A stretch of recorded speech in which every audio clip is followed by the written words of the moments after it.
Ô Bruno, duas falhas me chamaram a atenção, já já a gente vai falar desse pênalti pro São Paulo na reta final do jogo, mas duas falhas me chamaram a atenção e eu queria te ouvir.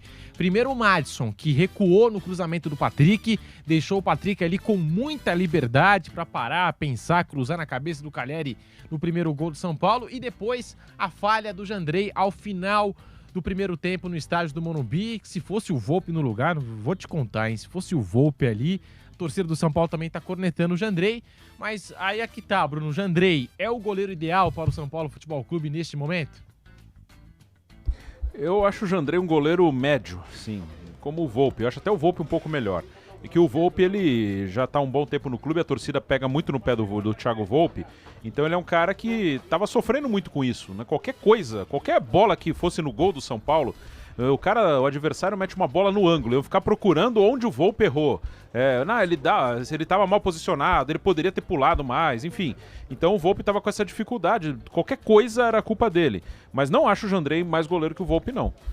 O Rogério tem utilizado o Jandrei no Campeonato Brasileiro, nos jogos mais importantes, o Volpi está jogando na Sul-Americana, mas não acho que o São Paulo ganhou com a troca de um pelo outro. No mínimo ficou igual, mas até acho o Volpi um pouquinho melhor. São dois goleiros médios. O São Paulo poderia ter assim um goleiro top, isso não tem. São dois, ok, não é que eles vão comprometer, mas são dois goleiros médios, não são aqueles goleiros que fazem a diferença a favor e acabam errando em alguns momentos. Pilhado, que falha do Jandrei. E aquilo que eu tinha te falado no intervalo, né? Eu acho que o Volpi não inspira tanta confiança ao torcedor de São Paulo como o Jandrei nesse exato momento, mas o Jandrei também não é tudo isso, não é aquele goleiro que garante pontos. Como é que você viu a atuação do goleiro do São Paulo, que falhou no gol de empate do Santos àquela altura, no final da primeira etapa? Depois o São Paulo conseguiu o gol da vitória com o Luciano. Pilhado. Ó, eu falei aqui no intervalo, né, Pedrinho? Eu achei uma falha bizonha, né? Foi uma entregada. É aquela que a gente chama de entregada, porque a bola muito fácil, um cruzamento nem foi aquela bola rápida, não dá nem pra defender, pra falar que foi uma bola forte. Ele bateu roupa, realmente foi um lance bizonho, porque é mão de alface, né? Aquela famosa mão de alface, como a gente chama na gíria do futebol. E eu concordo com o Bruno, tá? Eu acho o Volpi ainda superior ao Jandrei. Eu acho o Jandrei inseguro, acho que ele tem falhas técnicas, assim, visíveis, não é só psicológico, porque muitas vezes quando o goleiro falha, né, o torcedor, os críticos falam, ele tá psicologicamente abalado. Não é só isso, o Jandrei já mostrou que ele tem falhas técnicas e em alguns momentos não é um goleiro que passa confiança, e eu acho que goleiro, a principal função do goleiro é passar confiança pro seu time, pra sua defesa. O Jandrei, eu acho que é aquele goleiro que você nunca tá confiante. Vão chutar de longe, mas tem o Jandrei ali. Não. Eu acho que o Volpi já teve uma fase boa no São Paulo, inclusive chegou a ser visto no começo como substituto do Ceni. Esse cara pode ser o substituto. Depois realmente teve uma má fase. Muito torcedor até diz, né, chama gol, que fala do Volpi, mas eu concordo com o Bruno quando ele diz, em alguns momentos a bola chutam no ângulo. E aí falam, é o Volpi, chama gol. Mas também não é assim. Concordo que o Volpi já passou por uma má fase, concordo que não está na sua melhor fase. Agora, entre os dois, eu colocaria o Volpi de titular. Lembrando que o Rogério Ceni já teria, inclusive, falado com o Diego Alves, tá? Goleiro experiente do Flamengo, que hoje é terceiro goleiro no Flamengo. Você tem Santos e Hugo brigando pela titularidade, e o Diego Alves hoje é o terceiro goleiro. É um goleiro que tem a confiança do Rogério, os dois se dão muito bem, foi inclusive o Rogério que bancou o Diego Alves no Flamengo quando ele chegou, porque o Flamengo não renovaria com o Diego Alves e o Rogério pediu para que renovasse, ele se tornou titular absoluto com o Rogério. Acho inclusive um goleiro até superior aos dois que hoje estão no São Paulo.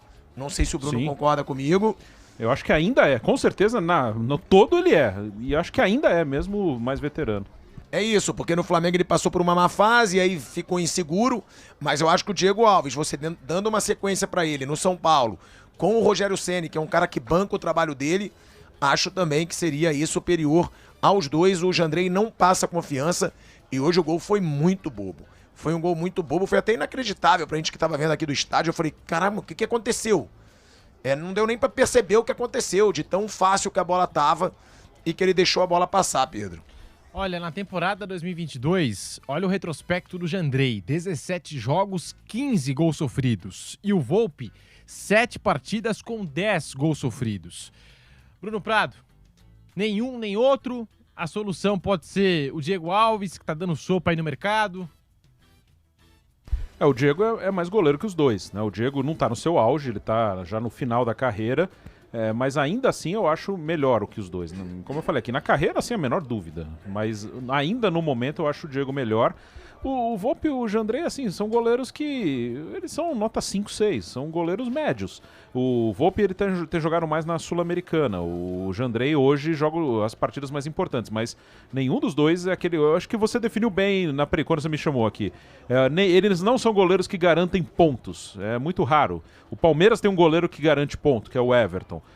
Até os do Flamengo eles oscilam, mas são melhores. O Everson do Atlético é melhor, o Cássio no Corinthians é melhor. Então tem muito goleiro acima deles. Então o São Paulo acaba ficando para trás da maioria dos grandes clubes nessa questão do goleiro, sim. O Caleri que abriu, né, essa vitória do Tricolor, ele deixou o São Paulo, é importante destacar isso aqui, em 2016, e de lá para cá, né, Pilhado, muitos clubes brasileiros foram atrás dele lá na Espanha, na Europa, com os representantes do Deportivo Maldonado, mas ele sempre fez questão de ressaltar o carinho pelo tricolor paulista e aquela coisa que a gente já sabe, no Brasil só jogo no São Paulo, só jogo no São Paulo. Definitivamente é um jogador especial, Jonathan Caleri, aquele 9, será que raiz, Pilhado? Pedro, ele é o número 9 que é raro no futebol brasileiro, né? A gente estava conversando, a gente sempre conversa sobre isso. Não tem grandes camisas 9 no futebol brasileiro, não tem. Você tem Gabigol, você tem Pedro, você tem Caleri. No Grêmio você tem o Diego Souza, que nunca foi um número 9 de ofício, né, de origem, mas que hoje é um bom camisa 9, né, ali no Grêmio. O Jô no Corinthians já tá numa fase que ele tá mais para decadência, tá caindo de rendimento, mas eu acho que se focar na preparação física ainda pode ser um bom camisa 9, mas você não tem o Cano no Fluminense, então é uma posição muito rara. Você ter um grande camisa 9 hoje num clube é mérito, então é um grande mérito do São Paulo ter o Caleri, é impressionante como ele sabe fazer gol. O próprio Souza, né, que eu trouxe para participar aqui do nosso pós-jogo, ídolo do São Paulo, ele dizia isso, cara, é impressionante como esse cara sabe fazer gol. Ele não é habilidoso, ele não é técnico, não é um baita jogador, mas sabe fazer gol. E o Caleri não foi um gol fácil de cabeça do Caleri hoje. A bola estava bem alta, ele sobe, cabeceia pro chão. É um camisa 9 sim de ofício e que virou ídolo. É muito importante num grande clube o número 9, ele ser ídolo da torcida. Porque isso dá segurança pro cara. É impressionante. Quando o Caleri fez o gol, nem teve o grito de gol direito. Já começou a música. Toca no Caleri que é gol. Então, ele tem essa identificação. Assim como tem o Gabigol no Flamengo, assim como o Cano criou essa identificação no Vasco e agora no Fluminense. O Diego Souza vem criando no Grêmio. É importante o camisa 9 ter essa segurança de que ele tá nos braços da torcida, porque a gente sabe que atacante é muito de confiança. Ele precisa ter confiança, né? Os jogadores mesmo dizem, quando a bola tá entrando, entra várias vezes. Quando também não tá entrando, é o minhaca. E o Caleri tá naquela fase que qualquer lugar do campo que ele esteja, é gol do Caleri, toca no Caleri que é gol. Realmente a torcida tá certa. Hoje dá pra dizer, toca no Caleri que é gol. E também, né, passando pro Bruno aqui, sobre o Rogério Ceni em clássicos. É impressionante como esse cara ganha clássicos no comando do São Paulo. Eu acho que você só perdeu o segundo jogo pro Palmeiras, né? Foi. Da final do Paulista, desde que ele passagem chegou. Foi. E o resto, eu acho que só vitória. Não sei nem se teve empate, porque ele ganhou... Ele perdeu 2 pro Palmeiras, né? Ele perdeu uma no Paulista na primeira fase, foi 1-0 aqui, gol do Rony, e perdeu o segundo da final. O resto ele ganhou todos. Então é impressionante, né? É um treinador que vai bem em clássicos, o que também é importante, ganhar jogo grande. E é um São Paulo, né, que vai evoluindo com o Rogério Ceni. Não foi um jogo brilhante, né, Bruno? Não foi um jogo maravilhoso, mas o São Paulo teve o domínio do jogo o tempo inteiro. O São Paulo foi superior mesmo. Aí é uma questão que o Rogério fala há muito tempo. O São Paulo, muitas vezes ele tem o domínio e ele não cria tanto. O João Paulo, ele trabalhou 2 vezes, fora os gols. Ele fez 2 ótimas defesas no início do segundo tempo. Mas o São Paulo, ele dominou o jogo inteiro, só que falta ali ser agressivo, falta... Aí ele não tem esse jogador. O primeiro gol é um lance muito claro de como é o São Paulo do Rogério, como esse time ataca. O Wellington começa a jogada por dentro, o lateral, ele vem pelo meio, ele dá no Éder, que fez um pivô, o Éder abre no Patrick, como o lateral estava por dentro, o Patrick abriu na esquerda para ocupar o espaço e o Patrick cruza para o Caleri. É um time que chega trocando passes, ele não tem aquele cara que vai para dentro, que quebra a defesa, como é o Dudu, como é o Bruno Henrique, esse tipo de jogador, ele não tem. E o Rogério já pediu várias vezes esse jogador e não veio. E pediu ele pediu alguns que são muito altos, assim, mas outros não. Outros, ele pediu, por exemplo, o David do Fortaleza, que eu acho até que não é exatamente isso, mas foi um cara que ele pediu, acabou indo pro Inter. Então ele pediu alguns jogadores que não eram tão caros, mas não deu para trazer. No elenco, o que tem mais isso é o Marquinhos, só que o Marquinhos ainda é um menino que tem altos e baixos. Então o São Paulo, como não tem esse cara que quebra a defesa, que tem o individual, que tem o drible, é um time que tem que trabalhar no coletivo, trocando passe, toca, desloca, e às vezes o time não consegue criar tanto por causa disso, porque os adversários, principalmente aqui no Morumbi, jogam bem fechados. Sobre os clássicos, olha só, a gente até passou esse número com o Guilherme Silva. O Santos nunca ganhou do Rogério Ceni como técnico. São 6 vitórias dos times dirigidos pelo Ceni. Fortaleza, Flamengo e São Paulo, contando aqui as 2 passagens que ele teve pelo Tricolor, e 1 empate. Então, números impressionantes do Rogério Ceni em clássicos. No comando do São Paulo nem se fala, né? E nos últimos 10 jogos do Tricolor Paulista nessa temporada, são 6 vitórias, 2 empates, 2 derrotas. Essas derrotas aconteceram para Flamengo e para Palmeiras, na decisão do Campeonato Paulista.